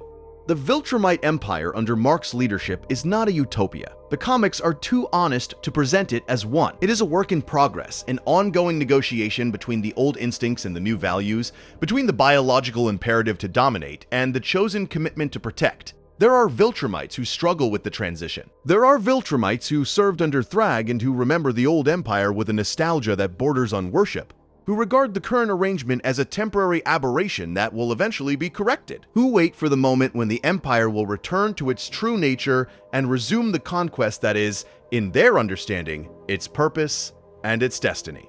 Mark manages these dissidents not through force, but through patience, the same patience that the series itself demonstrates, the willingness to wait for change rather than demanding it, the understanding that transformation at the civilizational scale happens not in years but in generations, not through edicts but through example, not through the imposition of new values but through the demonstration that new values produce better outcomes than old values, and that the demonstration must be repeated daily, consistently, without interruption, for as long as it takes for the demonstration to become unnecessary, for the new values to become so deeply embedded in the culture that they no longer feel new, that they feel natural, that they feel like the way things have always been.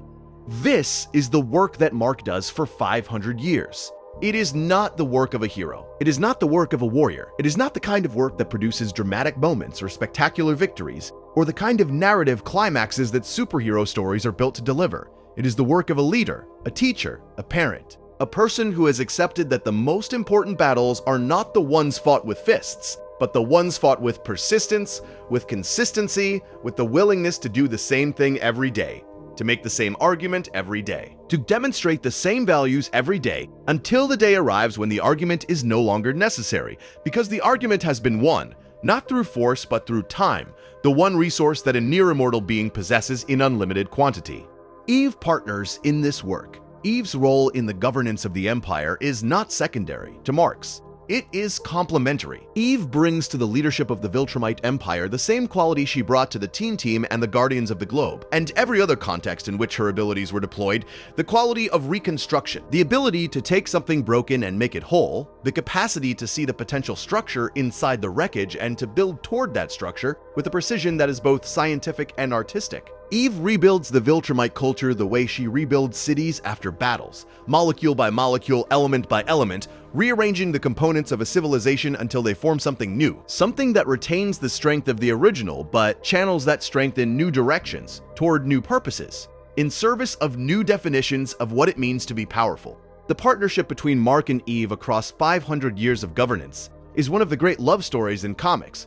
Not because it is dramatic, but because it is ordinary. Because the love that sustains the partnership across centuries is not the passionate, consuming, cinematic love of the early relationship, but the deeper, quieter, more resilient love that develops between two people who have been doing the same difficult work together for longer than most civilizations endure. It is the love of colleagues, the love of co-conspirators, the love of two people who share a vision and who have committed to realizing that vision together and who have not grown bored with the commitment because the commitment keeps growing, keeps expanding, keeps revealing new dimensions that neither of them anticipated when the commitment began.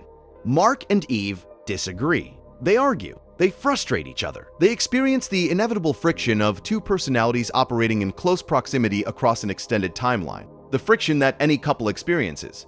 amplified by the scale of their responsibilities and the length of their partnership. But the disagreements do not break them. The disagreements strengthen them. The way stress strengthens bone. The way pressure strengthens diamond. The way the testing of a structure reveals its weaknesses and allows those weaknesses to be reinforced before they become failures.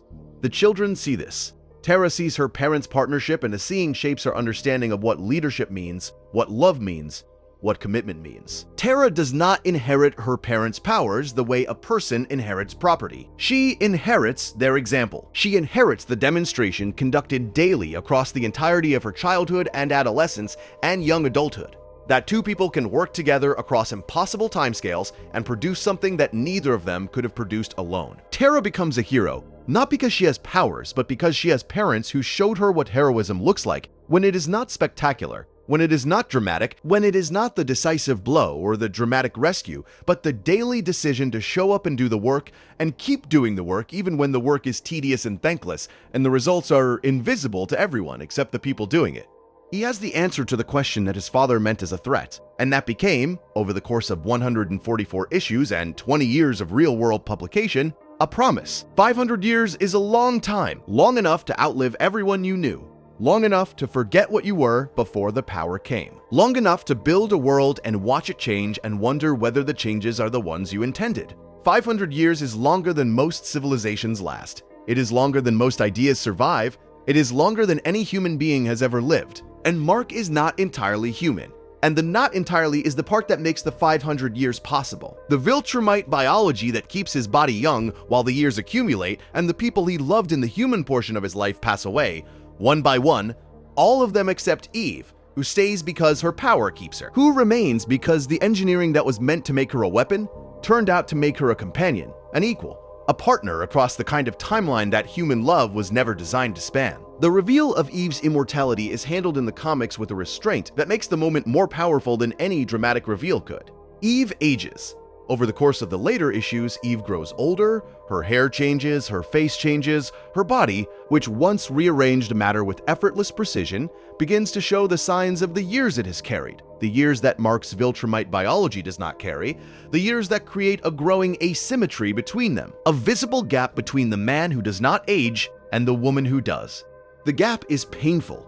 It is painful in the way that real things are painful, not dramatic, not cinematic, but quiet and persistent, and daily, the kind of pain that does not announce itself but that accumulates, that lives in the mirror, that lives in the small accommodations a couple makes when one of them is changing and the other is not, when one of them is moving toward an end and the other is standing still. Eve watches Mark remain young.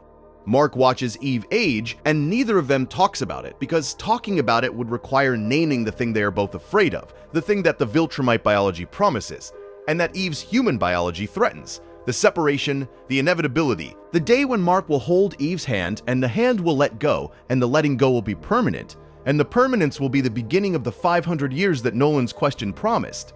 And then Eve dies. Her body fails. The years catch up. The molecular manipulation powers, which have been diminishing gradually, which have been fading the way all things fade when the energy that sustains them runs low, cannot hold back the biological clock any longer. Eve's body shuts down. Her heart stops. Her breathing ceases. She is gone. And then the powers activate. Fully. Completely. Without the constraint of the mental limiter, without the gradual diminishment, without the limitations that have defined Eve's relationship with her own abilities for her entire life. The powers activate because the one thing that overrides the limiter is mortal danger.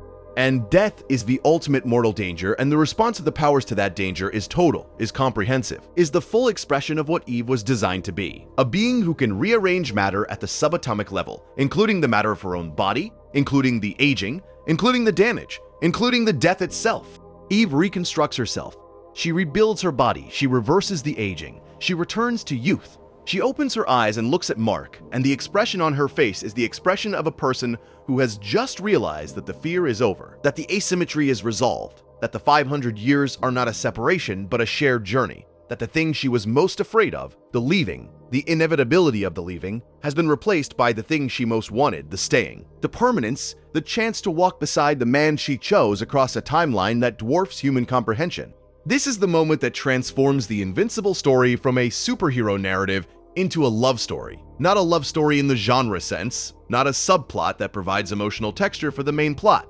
but a love story in the actual sense, a story about two people who love each other and whose love is tested not by villains or cosmic threats or the complications of superhero life, but by time, by the most fundamental challenge that love faces, the challenge of duration, the challenge of remaining together when the years pile up and the memories accumulate, and the people you were when you fell in love become the people you are now, and the people you are now are different from the people you were, and the difference could be an ending, or the difference could be a deepening, and you do not know which it will be until you have lived it.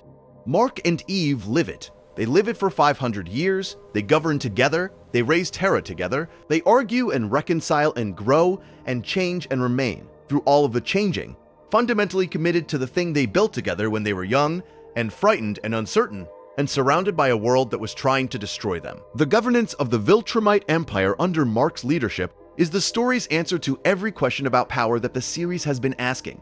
Mark does not rule through strength, though he has strength. He does not rule through fear, though he could inspire fear. He does not rule through the traditional Viltrumite mechanisms of dominance and intimidation and the threat of violence that the old empire used to maintain its control over a galaxy of subjugated worlds. Mark rules through example. He rules by being the kind of leader that the Viltrumites have never had. A leader who defines strength as the capacity to choose restraint, who defines power as the capacity to protect rather than to dominate. Who defines the purpose of the Empire not as the conquest of new worlds, but as the defense of all worlds, not as the subjugation of weaker species, but as the partnership with them. This is revolutionary. It is revolutionary in the literal sense, a revolution in the Viltrumite understanding of what it means to be Viltrumite. For millennia, Viltrumite identity was defined by conquest. To be Viltrumite was to be stronger than everyone else, and to use that strength to establish dominion over everyone else. Mark redefines the identity. To be Viltrumite under Mark's leadership is to be stronger than everyone else and to use that strength to ensure that everyone else is safe. The redefinition is not easy. It is not universally accepted. There are Viltrumites who resist it, who cling to the old definition, who regard Mark's vision as weakness disguised as virtue. But the redefinition holds. It holds because Mark enforces it, not through violence but through persistence, not through threats but through the relentless demonstration that the new way works, that the new identity produces better outcomes, that the Empire thrives under protection in ways that it never thrived under conquest. 500 years of this. 500 years of daily governance and daily diplomacy and daily decisions that collectively reshape the moral character of an entire species. 500 years during which the Viltrumites, who were once the most feared beings in the galaxy, become the most trusted. 500 years during which the empire that Nolan served and that Thrag tried to restore, and that Mark inherited, is transformed from a weapon into a shield, from a threat into a promise, from the thing that the galaxy feared most into the thing the galaxy relies on most.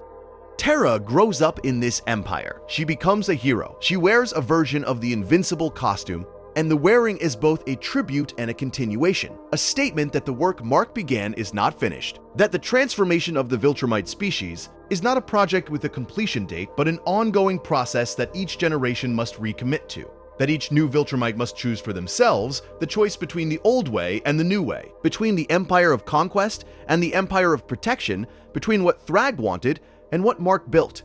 Marcus, Mark's son from an earlier relationship, becomes Kid Invincible. He joins the Guardians of the Globe. He carries the Invincible legacy into a new generation, a generation that has never known the old empire, that has never experienced the galaxy under Viltrumite domination, that has only known the galaxy under Viltrumite protection. For Marcus, the old way is history. For Marcus, Mark's revolution is the status quo. And the fact that a single generation can transform the unthinkable into the ordinary, the revolutionary into the normal, is perhaps the most optimistic statement the comics make. The statement that change is possible, that transformation is real, that a species that spent millennia perfecting the art of conquest can, within a few generations, learn to perfect the art of compassion. The show has not reached any of this yet. 4 seasons have covered the first half of the story, the half that asks the questions. The second half answers them. And the answers are not what you might expect from a superhero story. The answers are not about fighting the final villain and saving the world and retiring in glory. The answers are about living, about enduring, about the specific kind of courage that is required not to win a battle but to exist in the aftermath of a battle, to build something in the rubble, to make choices that matter, knowing that the consequences of those choices will unfold across timescales that dwarf a human lifespan, to be responsible not for a moment but for centuries. Mark does not end as a hero. He ends as something that the genre does not have a word for. Something between a king and a teacher and a father and a symbol and a person who is tired and a person who is fulfilled, and a person who has been broken and rebuilt so many times that the breaks and the repairs are indistinguishable from each other, that the damage and the healing have become the same material, that the person who remains after 500 years is a person made entirely of choices and consequences, and the scar tissue that forms where choices and consequences meet. The show will tell this story in its own time, in its own way, with the departures from the source material that the adaptation has already demonstrated it is willing to make. The show may change the details, it may restructure the arcs, it may give certain characters more time or less time, or different endings than the comics provided. The show has already demonstrated its willingness to depart from the source material in ways that are significant without being unfaithful. The animated adaptation has expanded certain characters, particularly Debbie Grayson and Amber Bennett, giving them interiorities and arcs that the comics either abbreviated or ignored. The show has restructured timelines, moving events earlier or later in the narrative to serve the pacing requirements of a medium that operates in seasons rather than monthly issues. The show has added scenes that do not exist in the comics, scenes that deepen relationships and complicate motivations, and provide the emotional context that comics, which communicate primarily through image and dialogue, sometimes leave implicit. These departures suggest that the show will approach the remaining arcs with the same combination of fidelity and freedom. The Dinosaurus arc may be expanded, given more screen time, given more episodes to develop the moral complexity that the comics compress into a handful of issues. The relationship between Mark and Dinosaurus may be deepened, the alliance given more time to develop, the betrayal given more time to land, the aftermath given more time to resonate. The show has consistently demonstrated that it values psychological depth over plot efficiency, that it is willing to spend an entire episode on a conversation between two people in a kitchen if the conversation reveals something essential about who those people are and what they mean to each other. Robots Takeover may be the arc that the show handles most differently from the comics. The animated series has already invested more screen time in Robot and Monster Girl's relationship than the comics did at this point in the story. And the investment suggests that the show intends to use their relationship as the emotional foundation for the Takeover arc, to make the audience feel the loss of the person Robot was before the Flaxen dimension changed him, to make the Takeover not just a political event, but a personal one, not just the seizure of power, but the dissolution of a relationship. The destruction of the person Amanda loved and the emergence of the person who will force Amanda to choose between the man she remembers and the dictator he has become. The Thrag arc may be the one that the show changes least, because the Thrag arc is the one that the comics handle most perfectly, the arc whose structure is so precise and whose emotional payoff is so complete that changing it would risk losing the thing that makes it work. Thrag's patience, his breeding program, his exile, his return, the battle near the sun, Nolan's death, Mark's teeth. These are the moments that define the Invincible story at its most powerful, the moments that fans of the comics have been waiting years to see animated. And the show's creators, who have demonstrated throughout 4 seasons that they understand what makes the source material work, are unlikely to alter these moments in ways that diminish their impact. The ending, the 500-year jump, the final panel, the question and the smile, may be the element that the show handles most carefully and most thoughtfully. Television endings carry a weight that comic book endings do not, because television is a shared cultural experience in a way that comics, even popular comics, are not. The final episode of Invincible will be an event. It will be discussed and debated and analyzed and rewatched and memed and referenced and remembered. And the creators know this. They have known it since the beginning. They have been building toward it since the first frame of the first episode. And the building has been patient and precise and has earned the right to deliver an ending that is worthy of the story it concludes. The Scourge virus subplot is another thread that the show will need to weave into the remaining seasons. In the comics, the Scourge virus is a bioweapon designed to kill Viltrumites, a virus that targets Viltrumite biology with lethal precision. The virus represents an existential threat to the species, a threat that is not a person or an army, but a disease, a threat that cannot be punched or outfought or intimidated into submission. The virus forces the remaining Viltrumites, including Mark, to confront their mortality, to reckon with the possibility that the species that conquered a galaxy could be wiped out by a pathogen too small to see, that the strength that defined them is irrelevant against an enemy that operates at the cellular level. Alan the alien discovers the virus. Alan, who has been Mark's ally throughout the series, who has fought alongside the coalition of planets against the Viltrumite Empire, who represents the galactic community's interests in the ongoing negotiations about Viltrumite integration, discovers the virus and faces a choice. Use the virus to eliminate the Viltrumite threat permanently, or destroy it and trust that Mark's experiment in coexistence will succeed. The choice is not simple. The choice is, in fact, the same choice that the entire series keeps presenting in different forms. The choice between the solution that is effective and the solution that is right. The choice between the outcome that is certain and the process that is moral. The choice between ending a problem and trusting that the problem can be managed without ending the people who embody it.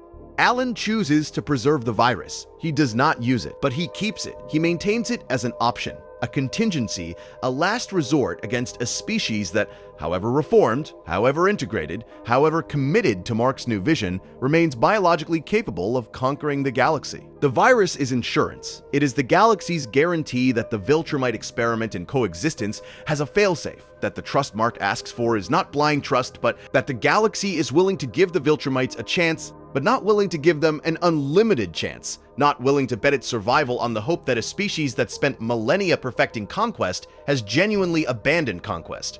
This subplot adds a dimension to the future of Invincible that the character arcs alone do not provide. It adds the dimension of institutional memory, of collective caution, of the reasonable defensible, morally complicated unwillingness to forgive entirely, to trust completely, to forget what the Viltrumites were and what they did and what they could do again if the circumstances aligned and the leadership changed and the old values reasserted themselves. The virus is the galaxy's way of saying, "We believe you, but we remember. We trust you, but we are not fools. We hope for the best, but we prepare for the worst." And the worst, in the case of the Viltrumites, is a worst that justifies any level of preparation, because the worst is the extinction of non-Viltrumite life across the galaxy. And the extinction is not hypothetical, it is historical. It is the thing the Viltrumites did for millennia before Mark changed them. And the changing is real, but the history is also real, and the history does not vanish because the present has improved. But the trajectory is clear. The destination is visible. The 500-year question has already been asked. The boy in the crater has already been hit. The father has already betrayed and been betrayed and begun the long, slow process of becoming something other than what the Empire made him. The mother has already rebuilt herself from the wreckage of a marriage that was a cover story. The girlfriend has already demonstrated powers that exceed what anyone understands. The best friend has already lost his innocence. The government handler has already sacrificed his principles. The genius has already traded his humanity for efficiency. The arrogant soldier has already died heroically. The Empire has already fallen. The futures of the supporting characters deserve attention, because the supporting characters are where the show's emotional investment pays its highest dividends. The people who stand beside the hero often pay a higher price than the hero himself, because the hero at least has the consolation of agency, the ability to choose, the power to act. And the supporting characters have only the power to wait and to watch and to hope that the person they love comes back from the fight in a form they recognize. Cecil Stedman's future in the comics is the future of a man who has been proven right about everything and wrong about everything simultaneously. Cecil's methods work, his utilitarian calculations produce results. His willingness to employ monsters and tolerate atrocities in service of planetary defense keeps the planet defended. But the cost of being right is the cost of becoming a person whose rightness is indistinguishable from his ruthlessness, whose effectiveness is indistinguishable from his moral erosion, whose legacy is a planet that survived but a person who did not in any sense that the Cecil who started the job would recognize as survival. When Robot takes over the world, Cecil faces the ultimate test of his utilitarian philosophy. Robot's world is objectively better by the metrics Cecil has always prioritized: fewer deaths, less crime, more efficient resource allocation. Cecil, who has spent his entire career arguing that outcomes matter more than methods, is confronted with a being who has taken that argument to its logical conclusion, who has produced the best possible outcomes through the worst possible methods, who has created the world Cecil always wanted at the cost of the freedom Cecil always assumed would survive the optimization. Cecil must choose between his philosophy and his principles, and the choosing reveals whether Cecil was ever principled at all or whether the principles were always provisional. Debbie Grayson's future is shaped by decisions the show has already begun to explore. In the comics, Debbie eventually reconnects with Nolan. The reconnection is not a reunion in the romantic sense, not a restoration of the marriage that Nolan's betrayal destroyed. It is something more nuanced, something that acknowledges the impossibility of returning to what was while accepting the impossibility of completely severing what remains. Debbie and Nolan share a son. They share memories. They share 20 years of a life that was partially real and partially performance, and the partial reality has a weight that the partial performance cannot entirely negate. The question the comics ask about Debbie is the question the show will eventually ask. Can a person forgive the unforgivable? Not should they. Is the human capacity for forgiveness large enough to encompass a betrayal that spanned decades, that included the near murder of their child, that was conducted by a being whose culture views the entire species of the betrayed party as inferior? The comics suggest that the answer is complicated, that forgiveness is not a single act but an ongoing process, that the forgiving and the not forgiving coexist in the same person, the way the love and the betrayal coexisted in the same marriage. Oliver Grayson, Mark's half-brother, the son Nolan fathered on the planet Thraxon during his exile from Earth, has a future that the show will need to handle with care. Oliver grows up fast, literally, his Thraxon biology accelerating his development so that he reaches physical maturity in a fraction of the time a human or pure Viltrumite would require. Oliver becomes a hero. He fights alongside Mark. He joins the Coalition. And Oliver, whose biology is more Viltrumite dominant than Mark's, brings a different temperament to the question of how to use power. Oliver is more willing to kill. He views killing not as a failure, but as a tool, the most efficient tool for certain problems. And the tension between Oliver's willingness and Mark's reluctance is one of the most productive tensions in the second half of the comics. A tension that forces Mark to articulate why the human way of doing things is worth preserving, even when the Viltrumite way is more effective. Alan the alien's future takes him from ally to potential antagonist and back to ally. Alan is not a villain, but Alan's commitment to the safety of the galaxy occasionally conflicts with Mark's commitment to the Viltrumites. And the conflict is genuine. Alan's concerns are legitimate. The Viltrumites are genuinely dangerous. The history of Viltrumite expansion is a history of genocide and conquest. Alan's wariness is not paranoia, it is memory. The institutional memory of a galaxy that was terrorized for millennia and that is being asked to trust that the terrorizing is over. The Guardians of the Globe undergo their own transformation across the remaining arcs. Members die, members leave, members are replaced by younger heroes who carry the name but not the experience, who wear the costumes but not the scars. The Guardians at the end of the series are not the Guardians at the beginning. They are a new team carrying an old name, inheriting a legacy that includes both the heroism and the compromise, both the victories and the costs. Battle Beast, the warrior whose only purpose is combat, whose identity is defined entirely by the search for a worthy opponent, meets his end against Thrag in one of the most brutal fights in the comics. Battle Beast fights Thrag not because he has a moral position on the Viltrumite conflict, not because he cares about the outcome of the war between Mark's vision and Thrag's vision, but because Thrag is the strongest being he has ever encountered. And the encounter is the only thing Battle Beast has ever wanted.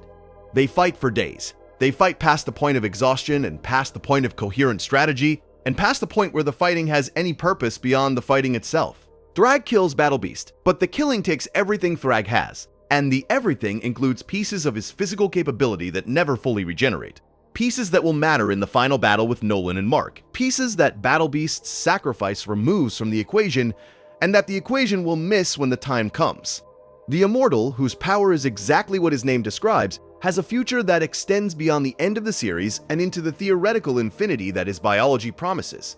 The Immortal has lived for thousands of years. He has been Abraham Lincoln. He has been other historical figures whose identities the comics reveal with a mixture of humor and sadness. The Immortal has watched civilizations rise and fall. He has outlived every person he has ever loved. He has experienced the specific kind of loneliness that comes from permanence, the loneliness of a being who will never die and who must therefore watch everyone else die, one by one, across an infinity of years. The Immortal's future is Mark's future, extended. The 500 years that Mark faces are nothing compared to the infinity the Immortal faces, and the Immortal's existence serves as both a model and a warning, a demonstration of what permanence looks like when the permanence is not chosen but imposed, when the living is not a gift but a sentence, when the time stretches not toward a destination but toward more time. Everything that remains is the aftermath. And the aftermath, as the comics make clear across 66 issues of patient, precise, psychologically honest storytelling, is where the real story lives. Not in the fights, not in the victories, not in the moments of spectacle and violence and cosmic confrontation that the genre uses to sell tickets and attract viewers and justify the existence of the Enterprise. In the aftermath, in the quiet rooms where the people who survive the fights sit alone and wonder what the fighting was for.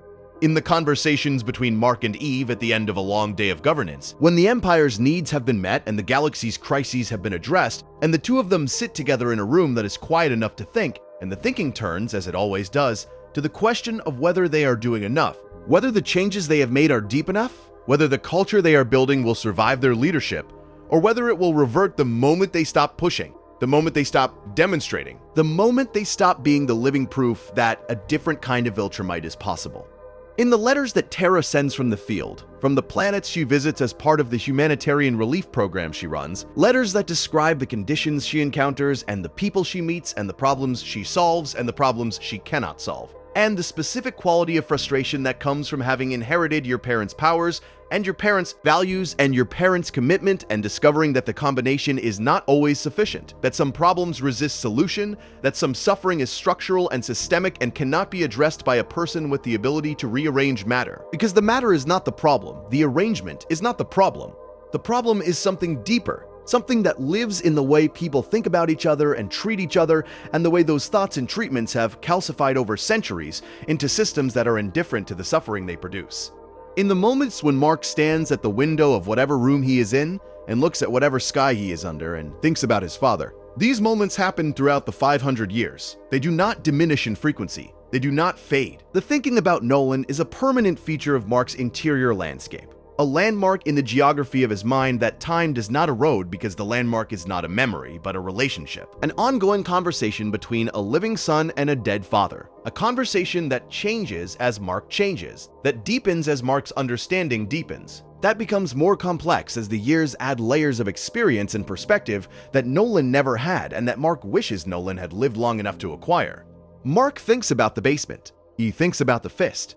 He thinks about the question. He thinks about these things differently at 50 than he did at 17, and differently at 100 than he did at 50, and differently at 200 than he did at 100, and differently at 500 than he did at 200. The question does not change. The question is fixed. What will you have after 500 years? But the answer changes continuously, because the answer is Mark's life, and Mark's life is still being lived. And the living keeps adding to the answer, keeps expanding it, keeps revealing new dimensions that the question did not anticipate and that the questioner could not have imagined. The uniqueness of Invincible's ending in the landscape of superhero fiction cannot be overstated. Superhero stories do not end this way. Superhero stories end with battles won and villains defeated and cities saved and the status quo restored. Superhero stories end with the hero standing tall on a rooftop, looking at the city they protect, ready for the next adventure. Superhero stories end at the beginning, with the hero poised to do again what they have always done, with the promise that the fighting will continue and the victories will continue even after the last page is turned. Invincible ends at the end. It ends after the fighting. It ends after the victories. It ends after the story in the space where stories do not usually go, the space of ordinary life lived across extraordinary timescales. Invincible ends with a person sitting in a chair and looking at the stars and thinking about his father and smiling. The ending is radical in its quietness. It is revolutionary in its domesticity. It is the most powerful statement the series makes, more powerful than any fight scene, more powerful than any character death, more powerful than any cosmic confrontation, because the statement is this: the most heroic thing a person can do is not save the world. It is live in the world after the saving is done. It is exist in the aftermath. It is carry the weight and the scars and the memories and the loss and the love and the 500 years of accumulated experience and sit down and look at the stars and smile. Most superhero stories do not trust their audiences with this kind of ending. Most superhero stories assume that the audience wants spectacle, wants drama, wants the definitive resolution that comes with a climactic battle and a clear victory and the unambiguous triumph of good over evil. Invincible gives you the battle. It gives you the victory, it gives you the triumph, and then it gives you the 500 years after the triumph, the years that no other superhero story has the courage to show. The years that are quiet and ordinary and filled with a kind of meaning that does not announce itself, and does not demand attention and does not resolve itself into a lesson or a moral or a message, but that simply exists, the way life exists, without explanation, without justification, without the narrative structure that stories provide to make existence feel purposeful.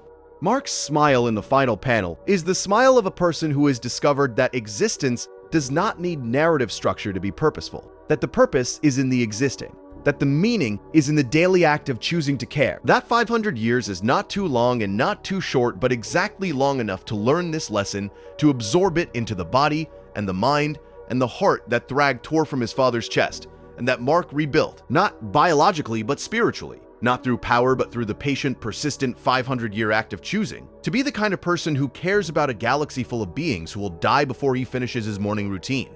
In the long years between the battles where the damage heals or does not heal and the scars form, or do not form, and the person who emerges is or is not the person who entered. In the 500 years that stretch ahead of Mark like a promise and a punishment, like a gift and a sentence, like the answer to a question that was asked in anger, and received in something that is not quite peace but is close enough to peace to build a life on. The complete future of Invincible is not a story about power. It is a story about time, about what time does to power, about what power does to the people who carry it across timescales that exceed the human capacity for memory and meaning, about the question of whether a person can change, really change, not just in behavior but in essence, not just in action but in identity, and whether the change, if it is real, can survive 500 years of testing, 500 years of temptation, 500 years of the Empire whispering in your ear that strength is the only virtue and conquest is the only purpose, and the humans you love will die in the blink of a Viltrumite eye. And then, what will you have? What will you have? What will you have after 500 years? Mark's answer is visible in the final panel. He sits in the starlight, he thinks of his father, he thinks of the question, and he smiles. The smile is small. It is not triumphant, it is not the smile of a person who has won. It is the smile of a person who has lived, who has outlived the question, who has turned the threat into a promise by the simple, exhausting 500-year act of continuing to choose every day to be the person his father could not be. The person the Empire did not want him to be. The person who looked at strength and saw not dominion but duty, not power but possibility, not the right to take but the responsibility to give. That is the future of Invincible. That is where the story goes. That is what awaits the boy in the crater. The boy with the fist above him. The boy who will become an emperor and a father and a symbol and a person who sits in starlight and smiles because the question has been answered. And the answer is everything, and the everything took 500 years to earn and was worth every second of the earning. If you made it to the end, subscribing means the world. Thank you for listening. Sleep well.